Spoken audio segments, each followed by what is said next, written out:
Night has stretched its fingers across the sky for so long that I've forgotten the shape of daylight. The heavens hold a perpetual blanket of ash clouds, thick enough to blot out the sun's warmth and paint every horizon in shades of steel and charcoal. Acid rain hisses against the cracked pavement, carving new ravines where gutters once guided water away. The world itself seems to weep, each drop a lament for what we've lost. Once majestic skyscrapers stand like fractured teeth against the choking gloom, their glass facades shattered by gale-force winds. The interiors lie open to scavengers and stray animals. I passed through what used to be downtown last week. The courthouse dome has collapsed, spilling marble rubble onto empty streets. A mangled billboard advertising vacations to the Grand Canyon looms over a field of drifting sand, nature reclaiming concrete faster than we ever could. The river that used to feed this city no longer flows. It evaporated under 3 years of brutal drought, leaving a bone-dry channel lined with the bleached skeletons of fishing boats. Last spring's wildfires roared down the valley, consuming the suburbs and turning neighborhoods into fields of smoking stumps. Even the hills beyond bear scars. Charred trunks jut from the earth like broken spears, and the wind carries the scent of burnt wood and something fouler, like old sorrow fermenting in the heat. Food means tin cans and foraged roots. Fields that once danced with corn and soy now lie barren, stripped by relentless storms that pummel the soil with salt spray from the rising seas. No government convoy brings relief. National structures crumbled when the grid died. The old laws dissolved into radio static, replaced by militias who harshly ration water and charge tolls in canned beans. At night you can hear them patrolling. The empty highways, vehicles mounted with searchlights that carve sickly arcs through the ash. Yet amid the ruin, life scuttles on. Scavenger caravans wind across the desert plains in rusted RVs, armed but wary, hoping to trade salvaged batteries for jerry cans of diesel. They whisper rumors of a settlement beyond the mountains, where solar panels still capture ghostly rays, sunlight. I've heard these stories too often to believe, but every so often a radio transmission cuts through the static with a woman's voice, calm and determined, promising water and shelter. I keep that broadcast on loop, if only to remember that someone, somewhere, still dares to hope. Factions have risen in the shadow of collapse. The technocrats hoard scrap circuitry and jury-rigged generators, jacking into the old power grid where cables remain buried beneath rubble. They speak in clipped code words, offering barter only to those who can fix a transformer or reroute a splice. Then there are the wraiths, raiders who patrol the outskirts, cloaked in scavenged battle gear, preying on lone travelers. I learned 2 nights ago that the absence of law makes every mistake lethal. Institutions exist only in memory. Schools shut down the day the first megastorm hit. Children now learn survival by flashlight, reading weather patterns instead of textbooks. Hospitals became morgues when generators failed. Corpses lay stacked in corridors too narrow to bury them properly. Only the radio station remains, a fragile shard of civilization. We patch the transmitter with fiberglass and hope the antenna holds when the gusts come. Each broadcast is an act of defiance, crackling across the wasteland, reminding whoever is listening that night still refuses to end. But so does our will to survive. My name is Rowan Calloway, though these days a name means as little as a handful of dust. Before the world fell apart, I was a radio host in a small coastal town, an afternoon voice that flirted with local news, road reports, and bad pop songs. Now, I'm the keeper of this battered transmitter, perched atop a crumbling hotel roof spinning static into something like hope. I survive on scavenged diesel, canned coffee, and the occasional kindness of strangers who trade batteries for airtime. Each dawn, I still mark them. Even if I can't see the sun, I pedal the generator until its gears squeal in protest. The hum that follows is both lullaby and warning. As long as it runs, I can keep talking. I speak into a mic scarred by my fingerprints, pressing my voice across miles of ash-choked air. I read weather updates I barely trust, scavenged from wrinkled barographs and half-burned notebooks. I recite the names of wayward convoys and rumored safe zones. And when the music cuts into the feed, an old folk tune or someone's desperate request, I pretend I'm still part of something bigger than myself. I stay alive because I have to. Not for me, but for the phantom audience tuning in after dusk, when the world feels emptier than ever. I imagine them huddled behind sandbags or in hollowed-out basements, listening for a friend's voice in the static. Maybe they're children of survivors, learning that life beyond fear is still worth chasing. Maybe they're loners on the road, counting on my bearings when every map has melted under blistering skies. If I quit, they die. Not just in body, but in spirit. I've lost almost everything. My sister Mara was trapped in a tunnel collapse when the quake struck 2 years ago. I never found her remains. My partner, Elena, disappeared after setting out to barter for water filters. The last transmission from her radio was a single frantic plea. Rowan, the wraiths. Then silence. I carry their voices in my head, like ghosts. Mara's laughter when I teased her about her ratty old guitar. Elena's exasperated sigh when I tuned into her frequency instead of sleeping. Their memories keep me tethered to the person I used to be. Though the world that knew me is gone, my days blur into a delicate ballet of tasks. Repairing coaxial cables stretched across rooftops, foraging the broken city for spare tubes and fuses, and listening for any crackle of human life on the open bands. At night, when the generator's glow fades to embers, I write logs in a water-scarce journal. Coordinates of survivor camps, notes on weather anomalies, sketches of new fungal growth sprouting from irradiated soil. My handwriting trembles, not from fear, but from the longing to record something that might matter after I've vanished. I remember what I was before, a man who worried about ratings and advertiser jingles. Now, I measure success by the length of a transmission and the number of replies I coax out of the dark. 2 weeks ago, I heard a voice break through the noise. "Rowan, is that you? It's Jonah from Oak Ridge." My heart pounded so hard I thought the mic would pick it up. We exchanged coordinates, promises to trade medicines for seeds. That single message became my North Star. If Jonah made it, maybe others did too. But survival isn't just mechanics and bartering. It's an act of faith. Every time I lift the microphone, I'm betting that someone, somewhere, still wants to listen. I tell stories between the weather bulletins. How the hills beyond the city once glowed with wildflowers. How children splashed in the river every summer.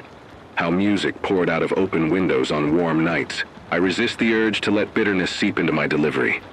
Even if the old world was a lie, the feeling it gave us was real. And maybe, just maybe, we can reclaim a piece of it. Fear is never far behind. Last month, marauders tracked the broadcast and stormed the roof, shotgun blast tearing through my equipment. I hid beneath the console, hearing their boots clatter like jackals. They smashed the vinyl collection I'd collected, a centuries-old recording of Bach's cello suites, and left me staring at the ashes of my solace. But I rebuilt the rig from spare parts, pieced together a makeshift stand for the chipped microphone, and when I went back on air, I played a few bars of Bach anyway. I needed to show them, and everyone listening, that music, like hope, can't be destroyed. Sometimes, as I tune the dials and scan the frequencies, I catch my reflection in the shattered windows of this derelict studio. My face is etched with lines I never had before, my eyes rimmed with the ash of sleepless nights. But there's a fire there too, a stubborn spark that refuses to die. It keeps me rising with the generator's first whir, and lingering by the mic long after the last note fades. For me, every transmission is an act of rebellion, a declaration that even when night refuses to end, our voices still can. I do not know what tomorrow brings. The storms grow fiercer, the wraiths grow bolder, and the earth beneath us continues to warp. Yet each time I speak into the void, I swear I hear an echo, a chorus of souls who clutch at my words like lifelines. They remind me why I endure. Not for fame, not for redemption, only for the chance that through the airwaves, I can coax a world back from silence, one heartbeat at a time. I hear it in the hum of the generator, in the rasp of my own breathing. The world is breaking faster than we can patch it.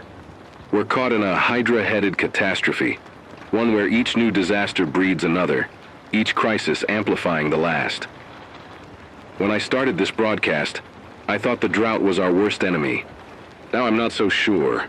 3 years ago, the rains stopped. They trickled, sputtered, and then vanished altogether. Meteorologists call it a mega drought, defined by lack of precipitation, 5 standard deviations below the historic mean, essentially a 1 in 1,000-year event, driven by climate feedback loops and human-forced warming.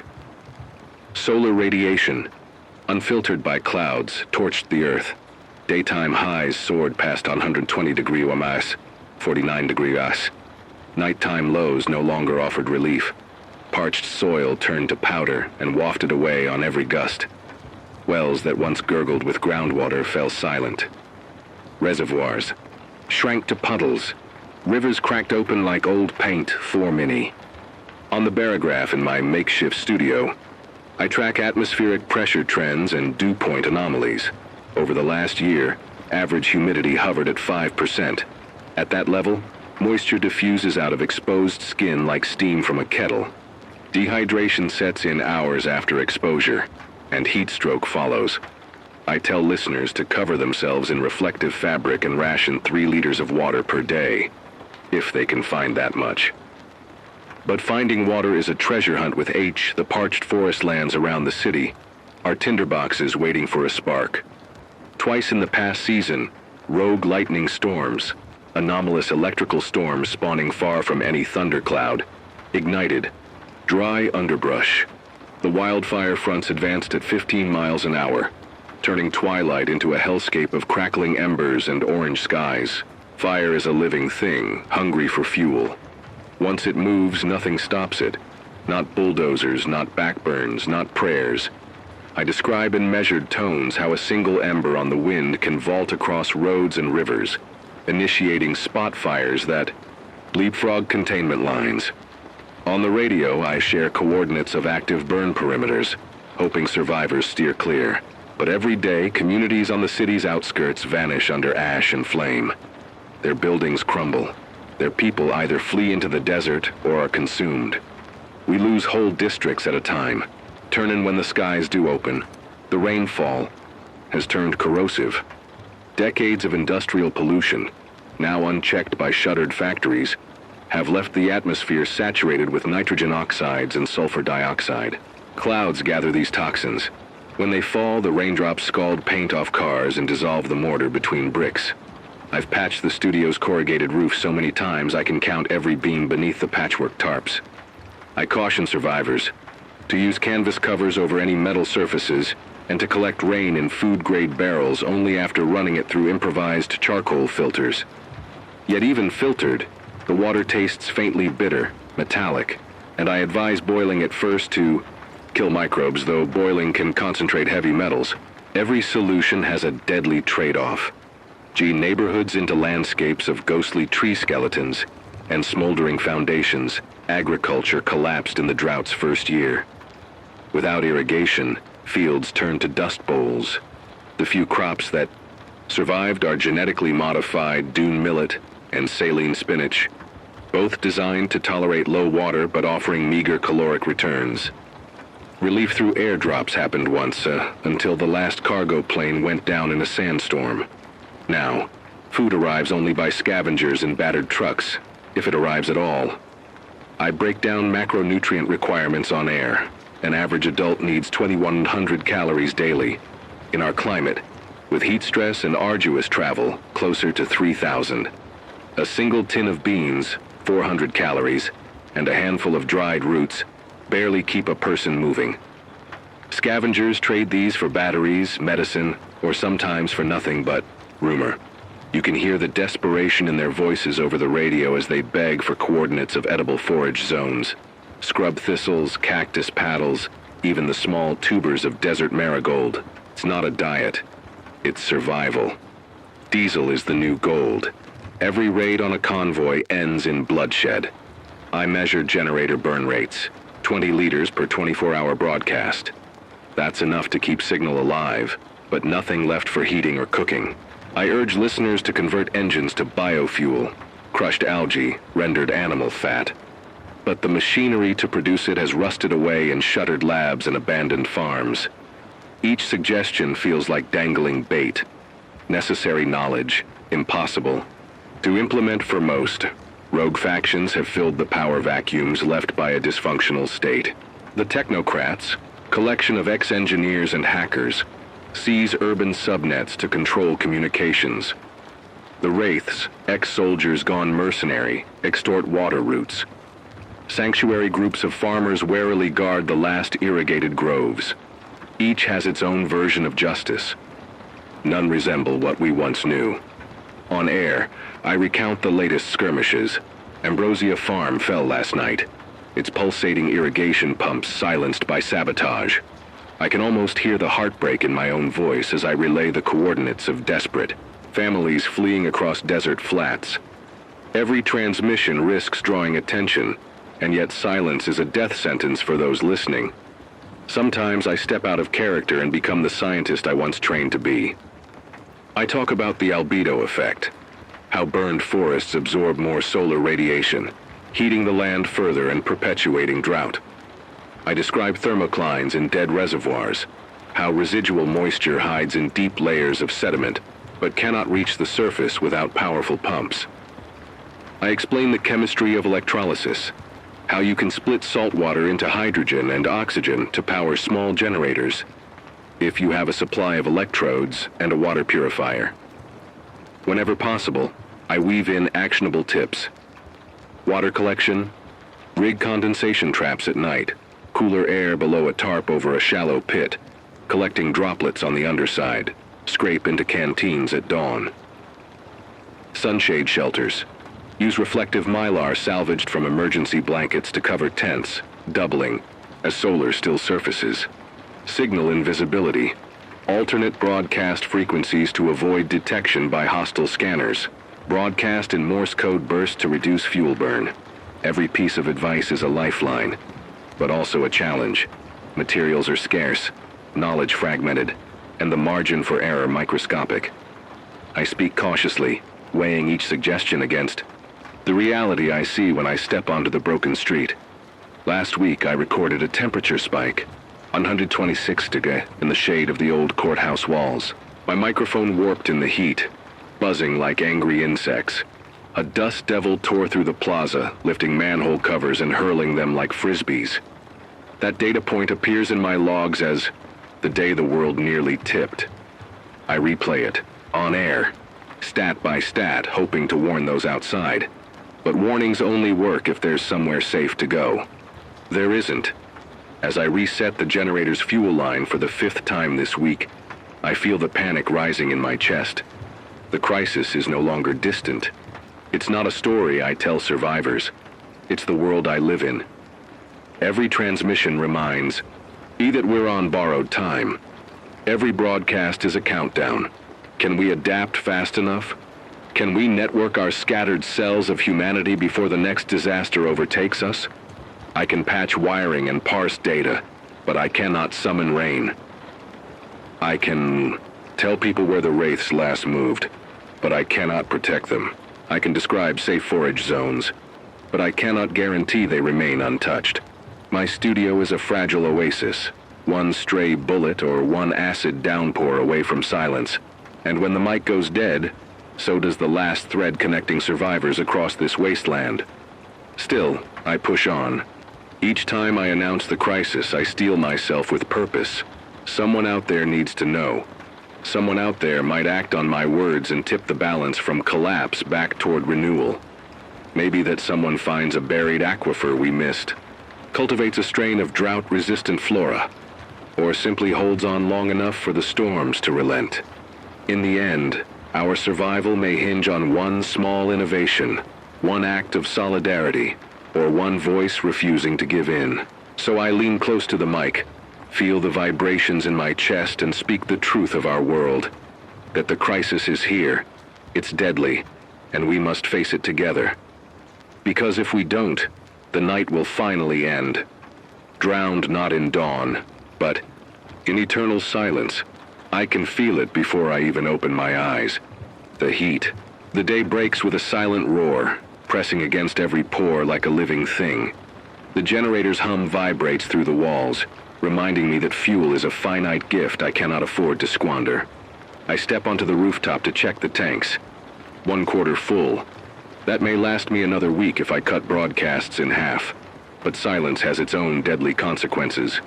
Below, the city's skeleton creaks in the wind. Shadows of buildings sway, sending shutters rattling like splintered teeth. I squint at the horizon.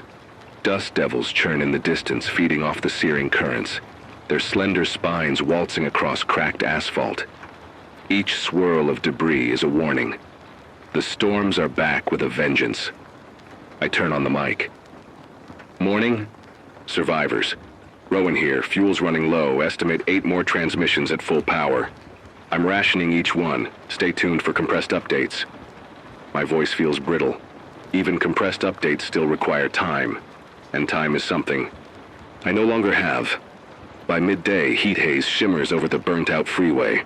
I climb down the ladder, generator checks done, to scout the nearest supply cache. Word spread that a caravan from the south hauled 4 jerry cans and some canned lentils into the old service station. I move with practiced stealth, hugging the shadows of gutted cars.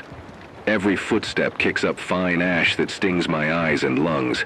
The station's canopy is half collapsed. Concrete pillars jut at odd angles. I slip inside the back room. Barrels of diesel stand guard beside pallets of food tins, but scavenger gangs have been here too. I find only 2 dented cans of lentils and a single jerry can, carefully siphoned to 3/4. Above the cache, someone's hastily scribbled message in charcoal. Trust no one. Wraiths on prowl. My art lurches. The wraiths, gunmen who roam the outskirts preying on the weak, have grown bolder. They took Ambrosia Farm last week. They ambushed a relief convoy 3 nights ago. Now they're warning others off the service station. Whoever left that message intended to frighten me out, or lure me into a trap. I slip the jerry can into my pack and retreat, hugging the wall until I'm back in the sun-scorched street.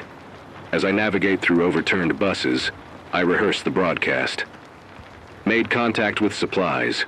Minimal findings. Proceed with caution. No mention of the Wraith warning. Fear breeds panic. Panic breeds mistakes. Back in the studio, I patch the fuel into the generator, my hands shaking. I weld shut the hatch with a scrap of metal and some epoxy. Wherever they are, the Wraiths. It won't siphon this can. Then I sit at the console, fingers poised above the controls. The decision twists in my gut. Broadcast now while the diesel's fresh, or save it for an emergency. I choose to broadcast. All right, survivors. Quick update. Minimal supplies found at the southern station. 1 jerry can of diesel and 2 cans of lentils. Coordinates on log. Warnings of hostile patrols. Take precautions. I'll read security tips next. I outline silent signals for passing caravans. 3 short horn blasts means all clear. 2 long pulses means stay away. I describe makeshift alarms. Tin cans strung on tripwires that rattle in the wind. Better than walking blind into a sniper's scope. The response trickles in. Static-laced voices thanking me, offering to share maps of old drainage tunnels for water access. A farmer's daughter from the north sends coordinates of an abandoned well she and her brother keep drawing from at night, under cover of darkness. I store these in my log, curiosity sparking at their promise of moisture. But as soon as the broadcast ends, the generator sputters. Just a hiccup, but enough to set my nerves on edge. I grab my toolkit and climb into the shed to tighten a loose fuel line. The cans outside jostle on their rack and I freeze. Footsteps echo against the corrugated iron. My heart thunders. Not raiders. Footsteps are too light for the Wraiths. Then a voice rasps from the shadows. Rowan? I drop the wrench. Show yourself? A figure steps forward, hood low over sunburned skin. It's Jonah, voice of hope I heard weeks ago. calling from Oak Ridge. His battered backpack looks as empty as mine. His eyes dart against the dim lantern light. "Thought you were a myth," he says, voice cracking. "Thought you might be dead." I keep my gun holstered. No point in killing hope. "You made it this far. You've got supplies." He shakes his head. "Ran out 2 days ago. Been following your broadcasts like gospel. I came to ask, what's next? Is there safety up north?" I study him, in his hollow cheeks and sunken eyes. I see my own reflection, hope and desperation woven together. "I don't know," I admit, "but I have coordinates for an old well. Comes with warnings of raiders. We can try together." His relief is a flicker in the dark. He sits and I hand him a half-empty canteen. We share sips while the generator idles outside. In this tiny gesture, anxiety loosens its grip for a moment. "Why do you keep this up?" he asks. "Why broadcast at all?" I pause, remembering Mara's laughter and Elena's last plea. "Because if I stop, everyone out there loses more than fuel or food. They lose their bearings, their reason to wake up." I tap the mic. This voice is all that stands between them and oblivion. Jonah nods and pulls out a faded map. It shows a network of tunnels beneath the city. Old subway lines, storm drains, utility shafts. One branch ends at the riverbed, where moisture might still linger underground. He points to a spot 5 miles north. "Here. I thought maybe someone's been tapping that." The blood hammers in my ears. An underground aquifer. If we could reach it, test it, and rig a pump, it could redefine survival for thousands. But the entrance lies through the burned-out industrial district, territory of the Wraiths. Every instinct screams to send him away, to protect this fragile station. Yet a chance like this doesn't come twice. I pull my radio headset close.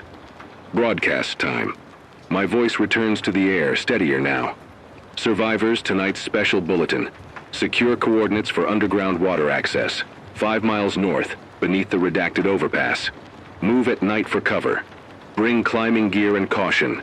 Wraiths patrol those blocks. If you find it, send word back. We might have a chance." Silence follows. Then static, then a single crackling. "Understood." I end the transmission. The generator's hum filling the void. Jonah exhales. "You just lit a beacon." I rub my temples. The choice to share is a double-edged sword. Cooperation could save lives, but also draw the Wraiths like vultures. Yet when the world fractures, the only way to rebuild is to risk more. That night, I slip out with Jonah. He carries the lantern. I carry the extra canteen and my revolver. The air is cooler in the tunnels, the weight of ash replaced by dank earth. We step into the blackness, guided by the map's chalk marks and a flicker of hope that beneath the ruin lies water, life waiting in the shadows.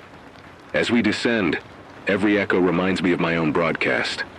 That single message has summoned survivors, scavengers, raiders, and dreamers alike. In that moment, I realize survival isn't just about finding resources. It's about forging connections strong enough to withstand the collapse. In the flickering tunnel light, I grip Jonah's shoulder. "Trust each other," I whisper. "Because in a world this broken, hope is the only currency that still holds value." And with that, we press deeper into the earth, chasing a promise that could save us all, or doom us in the darkness. The tunnel mouth yawns before us, ribbed concrete slick with moss and dripping with condensation. My flashlight beam quivers across Jonah's drawn features. He's pale, exhausted but resolute. We've come 15 miles from the station, through ash-choked streets and burned-out factories, and now we stand at the threshold of something that might save us all or bury us here. I take a steadying breath, tasting damp earth and the faint tang of minerals. "This is it," I whisper. The old overflow shaft should be just ahead. We move in single file, boots echoing through. The narrow corridor. The air is cool, cold even after months of relentless heat. Each exhale blooms into mist. My chest tightens with anticipation. For weeks I've dared to believe this rumor, this glimmer in the static. Tonight I'll find out if I've been broadcasting a lie. A low metallic groan vibrates through the tunnel. I freeze. Jonah stops, lantern held high. Echo? He asks, voice small. I swallow and shake my head. Probably shifting concrete, keep moving. The beam catches a rusted valve wheel mounted on the wall. I slip out my multi-tool and turn the wheel. It resists at first, crusty gears and decades of disuse, but then whines as it yields. A sluice gate rumbles somewhere deeper, and a distant rush of water fills the tunnel, faint but unmistakable. Feel a stab of triumph. Water's moving. I breathe into the mic clipped to my vest. My heart hammers so loud I can barely hear the echo. Listeners, tonight we've got flow. Proceed with caution. It's not pure. Needs filtration, but it's water. Jonah's face lights with relief. He grabs my shoulder. Rowan, you did it! But the moment fractures with a sudden roar. A blast of air and dust at the tunnel entrance. My skin prickles. The hairs on my arms stand. My flashlight flickers, then footsteps, dozens of them pounding toward us. The wraiths, I hiss. The sluice gate's cry mingles with the distant shouts of armed raiders. They've traced the broadcast. They've found us. I yank Jonah backward. We need to seal this shaft now! I jab at the valve again, but it's stuck fast. I curse and wrench harder, muscles screaming. Water gushes past in a rising tide, swirling at our boots. Jonah scrambles to my side, wrenching on a corroded emergency lever that I didn't even notice before.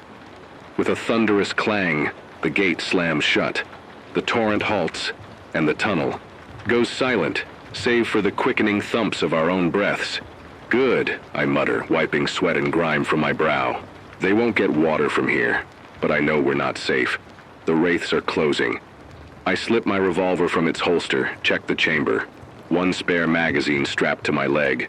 Enough for a short fight, not a siege. Jonah motions down. The corridor. Up there, service ladder. He points to a narrow hatch above the valve housing. We clamber onto the ledge. I press my back against the wall, guiding Jonah up. We pull ourselves through the hatch into a cramped service crawl, crawling forward on hands and knees, inch by inch. The air grows warmer, dustier. I taste grit on my tongue. My flashlight catches a glint of metal. A vertical shaft lined with rusted rungs descending into the dark. The wraith's shouts now echo directly beneath us. They've breached the tunnel mouth. I press my ear to the hatch. They're inside, I say, voice barely a rasp. Jonah grips my arm. We can't go back, he says. They'll get us at the bottom. My mind races. The crawl leads two directions. One toward the overpass exit, straight into armed patrols, and one deeper, toward the old subway junctions where maps promise an alternate route above ground. Both paths carry peril. If we surface near the city, we risk wraith patrols. If we follow the subway, we may collapse under rubble. Yet the water, our only hope for saving thousands, lies waiting below this hatch. We can't leave it unreachable. Swallow hard. We go down, I decide. We investigate what's below. If there's a chamber large enough for pumps, we'll risk it. If not, I trail off, knowing the sentence. We die here. Jonah nods, fists clenched. Lead the way. I descend first, each rung slipping under my weight. The shaft smells of mold and rust. Halfway down, I catch a flicker of movement. A rat scuttles along a rung, black eyes reflecting the beam. A small life in a dying world. Braver than most of us. I force a wry smile. Even rodents have more courage, I whisper. At the bottom, the concrete floor slopes toward a dark pool. My flashlight trembles as I train it on the water's mirror. Calm, unreadable, depth unknown. I crouch and drop a pebble. The splash echoes, and ripples spread. The water is deep. In the muted reflection, I glimpse Jonah's face, drawn and uncertain. This is it, I say. We could pump from here. He shines his lantern around the chamber. Pipes coiled along the wall, a rusted motor lying in a corner. Someone built this to tap the aquifer long ago. Engineers with hope like us. I kneel by the motor, brushing debris aside. The tag reads, Model TK4 Pump, 1958. I'd memorized these specs in school. A 50-gallon per minute output if powered properly. But the wiring's severed. the motor's caked in corrosion. I can fix this, I murmur, eyes bright with feverish excitement. If I can jury-rig a makeshift belt, we can run it off the generator. I glance upward, imagining the service crawl as a vulnerability. Above us, the wraiths could pour down at any moment. But if we restore this pump, we can haul water to the surface and save lives. That's worth the risk. Jonah crouches beside me. He has a toolkit, scavenged parts, belts from broken machinery, wires from a derelict radio. We work in near silence, exchanging tools and whispered instructions. My hands move with urgency, sweat-numbed fingertips fumbling until the makeshift belt cinches in place. I guide a wire through the motor's terminals, double-checking connections against a mental blueprint. A groan echoes as the hatch above shifts. Boots. They're testing the structure. I look at Jonah. He swallows. Now or never, he says. I nod and call, hold the belt. Then I shout into the microphone on my vest. Survivors, stand by. Activating pump now. Prepare to secure collection points. We have rain where there was none. My voice is unsteady, but the words taste like victory. I press the generator switch. The shaft rattles, wires spark, then the motor coughs, sputters, and lurches to life. A high-pitched whine fills the chamber. Water surges through pipes sloshing onto the floor, rushing toward an intake valve. I hit the control lever, and a tremor vibrates through the concrete as gushing water reverses direction, upward, toward the station. Jonah pumps his fist. It worked. For a heartbeat, we share a triumphant grin until the hatch above gives way. A volley of gunfire thuds against the hatch frame. Plaster and dust rain into the chamber. We dive for cover, heartbeat pounding in ears. The motor strains under load, and a warning klaxon, an old belt sensor, wails as the belt frays under torque. Hold it together, I roar. I wipe sweat from my eyes, then slam my hand on the sensor switch. The klaxon cuts off. Jonah secures a metal brace around the belt to reinforce it. We risk it all on this rickety contraption, and it holds. The wall behind us groans and cracks. A bullet punches through, spraying concrete shards. I grab my revolver, fire back through the pipe hole, missing, but the wraiths hesitate. They know. Better than to storm the pump. They came for water, not a war. I seize the moment. Back up the chute, I shout at Jonah. We sprint to the shaft ladder and pull ourselves up into the service crawl. Sticks of rubble fall behind us as the chamber shudders. We slide forward, crawling faster despite the cramped space. Adrenaline scorching our veins. Above, we burst into the open tunnel, coughing. The reuse of the hatch burst open, sending dust motes dancing in the lantern light. We race past the valve. Room, water now gurgling through pipes overhead, and duck into the crawl exit that leads toward the subway junction. Behind us, wraith silhouettes fill the hatch mouth, weapons raised. But the tunnel's mouth now floods with water seeping from cracks, slow but rising. Raiders curse as they splash through ankle-deep water. Every drip and sluice slows their advance. Jonah and I slip into the subway tunnel, hearts pounding, feet slick on wet concrete. The distant hum of the pump follows us like a heartbeat, steady, resolute, unstoppable. We navigate by memory, crawling through ruined cars and collapsed walls until we reach the service elevator shaft. I rig a rope, and we descend to the street, level through an abandoned maintenance hatch. The sky above is starless, but the air is cooler here, tinged with moisture. I gasp at the sound of running water, above-ground hydrants tapping into our pump line. A trickle at first, then a rush. Streams of water pour down gutters, springing life into gutters and dry flower beds alike. I hear distant cheers, survivors. Drawn by the flow, Jonah grips my arm. We did it, I'm shaking, tears blurring my vision. We did, I sob, and then I raise the mic to my lips. There's no generator needed now. I broadcast with my own voice alone. Survivors, water flows in the streets, secure your buckets. Tell your neighbors, tonight hope returns. The silence that follows is profound. Then applause crackles through handheld radios across the city. Voices overlap, gratitude, disbelief, tears. In that moment, I know we've crossed the threshold.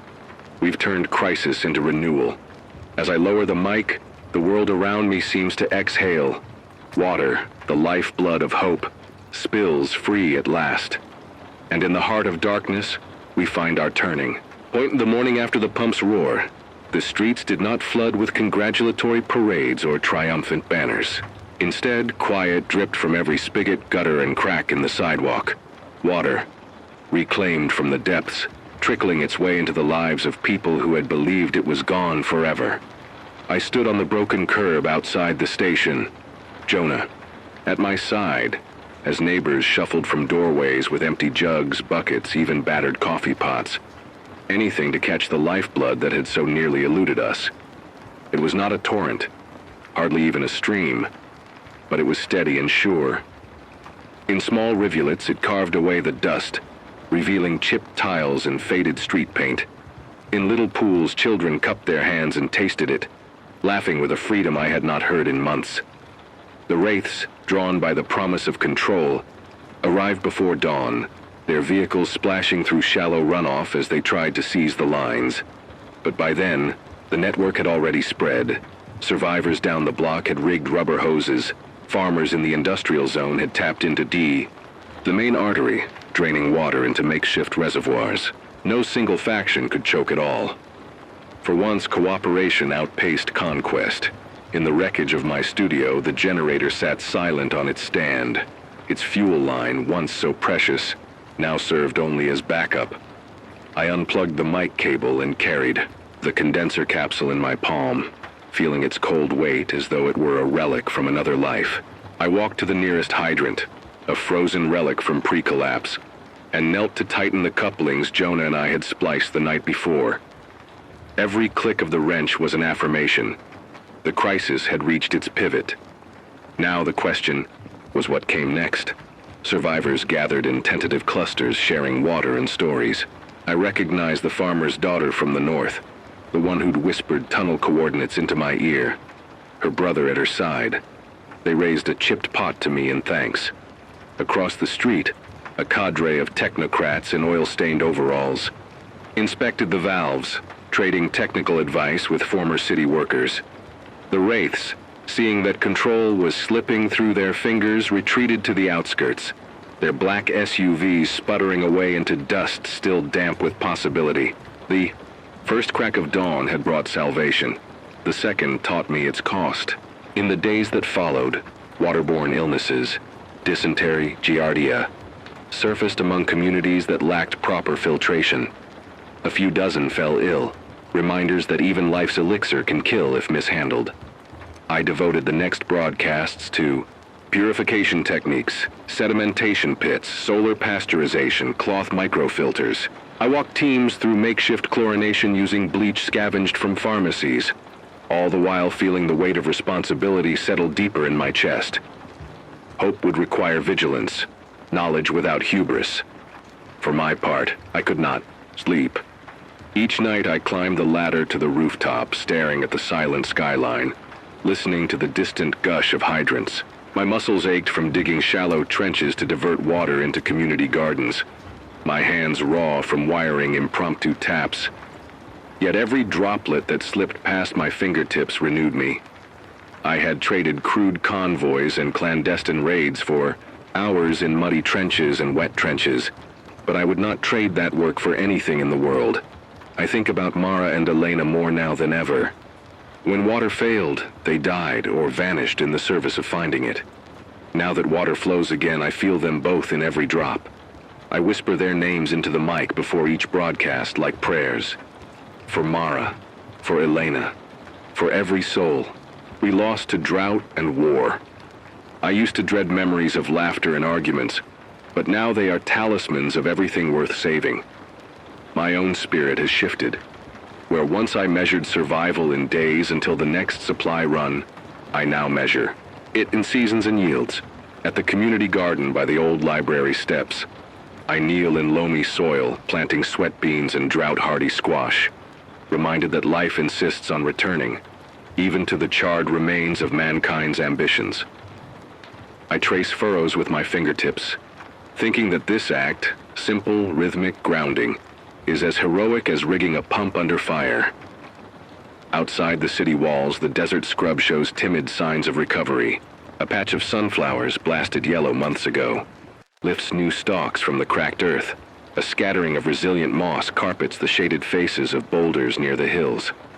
The parched riverbed, once a tomb of bleached stones, carries a thin ribbon of moisture to distant oases.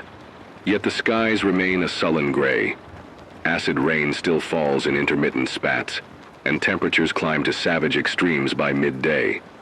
Recovery is uneven, like a wounded animal licking its wounds, hopeful, but still wary. I consult a battered barograph once more, marking a slight uptick in humidity readings, foot by foot, percentage point by percentage point.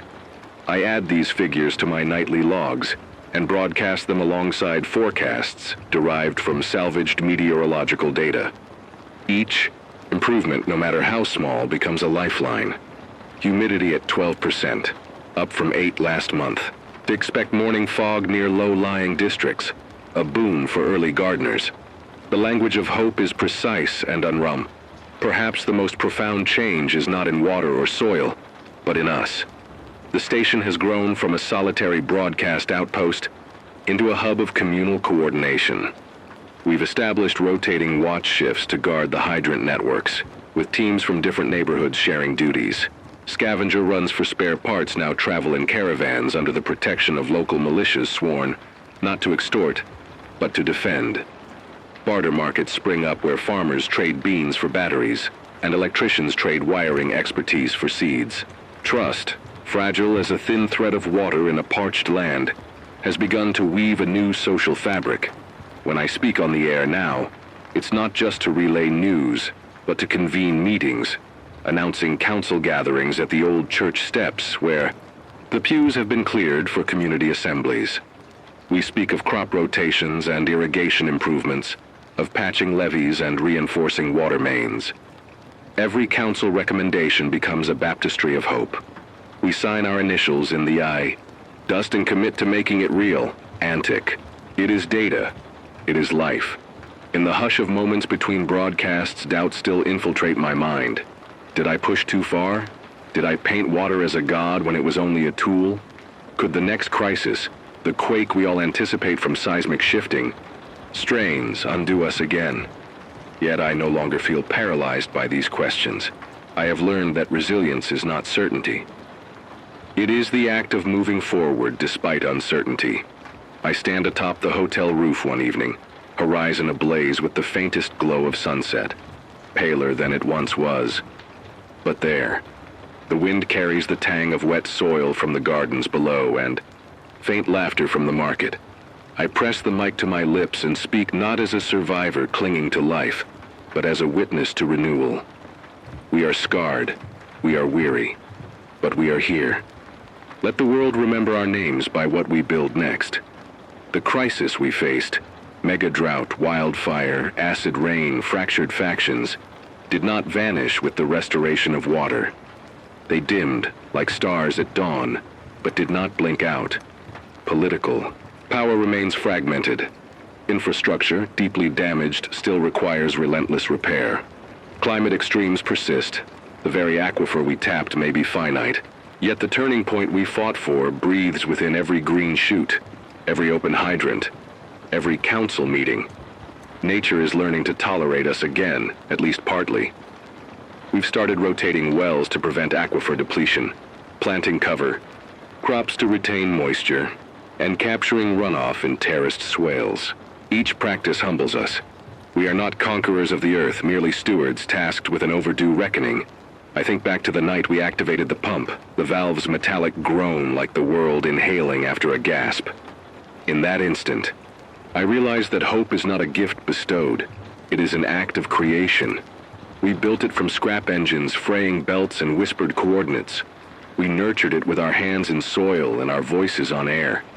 Now, standing amid the flush of renewal, I understand that survival is not an endpoint but a continuous effort, a promise we make each day to the world we still share. As the first true dawn in years tips the sky from gray to muted gold, I turn, off the generator for good. The mic remains live, but its hum is the pulse of people working together, not a solitary voice chained to fuel. I close my eyes, breathe in the damp morning air, and in that simple moment of stillness I feel enough. Not victory, too absolute a word, but enough to keep building, keep broadcasting, keep believing that even in a broken world, life persists and hope endures.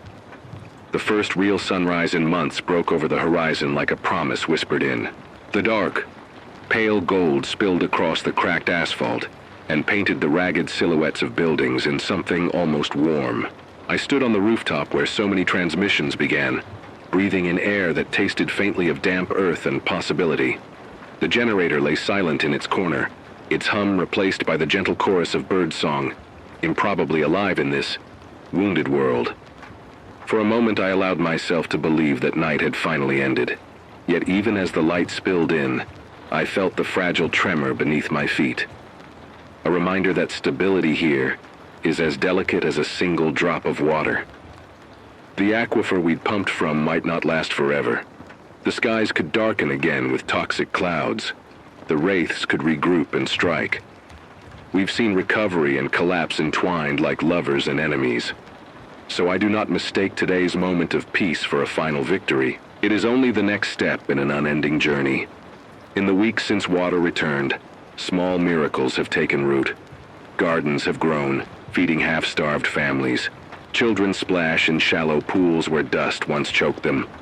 A team of former engineers has repurposed the old subway tunnels into insulated housing, offering refuge from scorching days and acid rains. Council meetings convene every fortnight. Councils elected by paper ballots, simple, hopeful relics of democracy. The technocrats have shared schematics for solar stills, teaching anyone who shows up how to condense moisture from the air. Even the desert beyond the city fringe has begun to sprout ragged tufts of grass. But for every triumph, there remains a shadow. The illness from unfiltered water claimed lives before we learned to purify properly. A convoy carrying spare parts broke, down on the crossing to the northern well, and raiders stripped it bare. The acid rain still hissed down without warning, eating through plastic tarps and corroding metal braces. And worst of all, I know that I, and every voice on the air, am only one broadcast from oblivion. Equipment will fail, fuel and parts will dwindle. Radio silence could return at any moment. This world demands constant tending. Each victory is a seed that must be watered, weeded, and protected. Every solution reveals new problems. Pumps need maintenance. Gardens need rotation. Social bonds need repair. I have traded long nights of lonely broadcasts for even longer days of hands-on labor. Digging trenches, reinforcing pipelines, teaching irrigation techniques. My voice is no longer enough.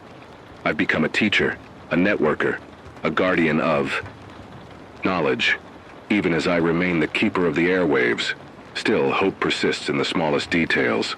An old violin recovered from a flooded basement now sings on the roof each evening, coaxed to life by a battered bow. Survivors gather beneath the fading light to listen, to remember music beyond static. Elders share stories of rainstorms from before the collapse, children's eyes widening at tales of clouds that drifted like castles across blue skies. In those shared moments, we reclaim pieces of ourselves we feared lost forever. I know that tomorrow could bring another crisis, a tremor, a dust storm, a flare of conflict. But I also know that we have tasted possibility, and we will fight to keep it. I have watched a community rise from thirst and fear, stitch itself together through simple acts of aid and shared knowledge. We have learned that survival is not just a matter of water and food. It is a matter of solidarity, of stories, of the courage to believe that life can endure. In this moment, eyeing the dawn, I make a vow. I will keep speaking into the void as long as there is breath in my lungs and life in these machines. But I will speak not only to sustain individual souls, but to sustain the bonds that bind us. Neighbors to gardeners, engineers to teachers, scavengers to council members. Each broadcast will be an invitation to rebuild, a call to contribute what one can. A flashlight, a seed, a story of past sunsets. Together, we will weave a tapestry strong enough to weather whatever comes next. And so, my final message for tonight is simple. Stay vigilant, stay connected, and cherish each fragile moment of light. We cannot know how long the dawn will last, but we can choose to greet it with open hands and hopeful hearts.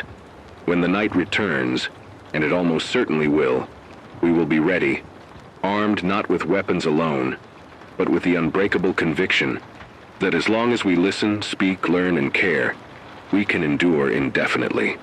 I don't know what tomorrow will bring. I only know this. For today, we have water, we have community, and we have one another. That is enough to drive away despair, if only for a while.